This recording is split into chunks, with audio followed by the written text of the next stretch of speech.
नमस्कार मित्रों, इस जीवन मंत्र चैनल में आपका पुनः स्वागत है। मित्रों, आज हमारी चर्चा का विषय रहेगा यूजीसी एक्ट।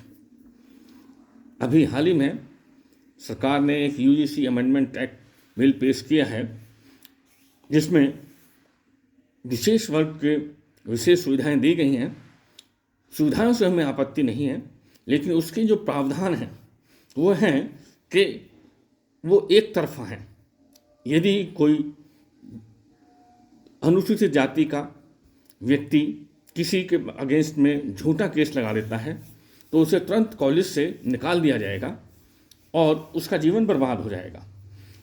उसके लिए जो कमेटी बनाई गई है उसमें भी सामान्य वर्ग का कोई व्यक्ति नहीं है, सब आरक्षित वर्ग के हैं और उसकी सुनवाई भी नहीं है।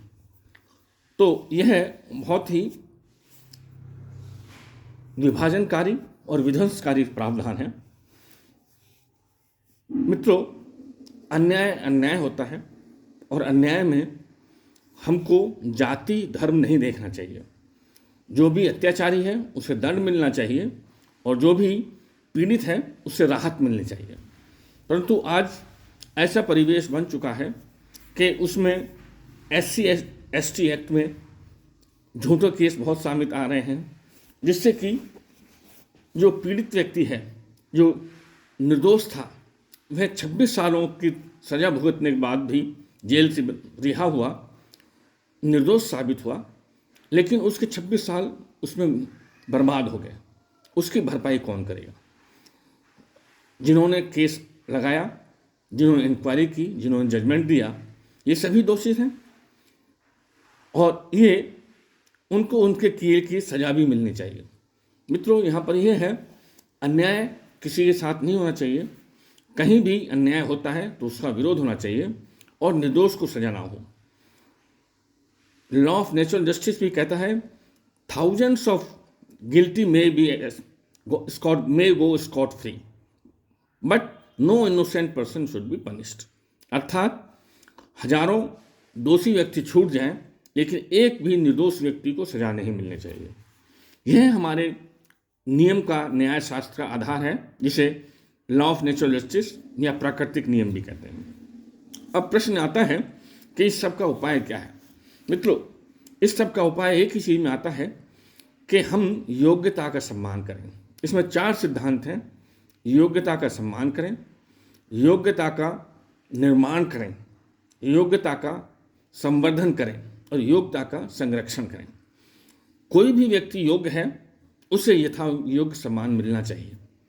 जो व्यक्ति अपना सम्मान बढ़ाना चाहता है उसे प्रयास करके अपना योग्यता का निर्माण करना चाहिए और जो योग्यता हासिल कर ली है, प्राप्त कर ली है, उसमें उसका विकास होना चाहिए। और बाकी समाज का दायित्व है कि वह योग्यता का संरक्षण करें।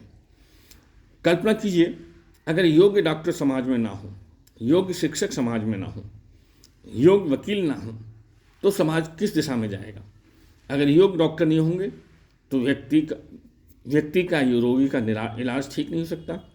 अगर योग्य शिक्षक नहीं होंगे तो समाज शिक्षा के अभाव में जंगलीपन की तरफ चला जाएगा, नष्ट भ्रष्ट हो जाएगा।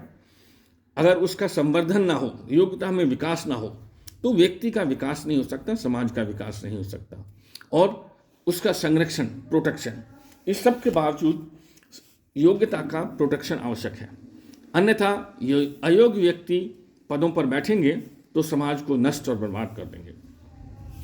तो मैं यही कहूँगा कि हमें समाज में समरसता और एकरूपता लाने के लिए, समाज के विकास के लिए इन 4 नियमों का पालन करना चाहिए। योग्यता का सम्मान करो, प्रथम। योग्यता का निर्माण करो, द्वितीय। योग्यता का संवर्धन करो, तृतीय। और योग्यता का संरक्षण करो, अर्थात उसे सुरक्षा प्रदान करो, ये चौथा। यह समाज के लिए अति आवश्यक मंत्र है। और यदि आप मेरे इस विचार से सहमत हैं तो उस चैनल को, इस वीडियो को लाइक कीजिए, सब्सक्राइब कीजिए, शेयर कीजिए और चर्चा कीजिए, जिससे एक उचित और सभ्य समाज का निर्माण हो सके। सभ्य, संतुलित, ये ऐसा समाज जिसमें सभी अपने यथा योग्य योग्यता के अनुसार अपना जीवन सम्मानपूर्वक व्यतीत कर सकें। धन्यवाद। आगे पुनः मिलेंगे, तब तक के लिए विदा।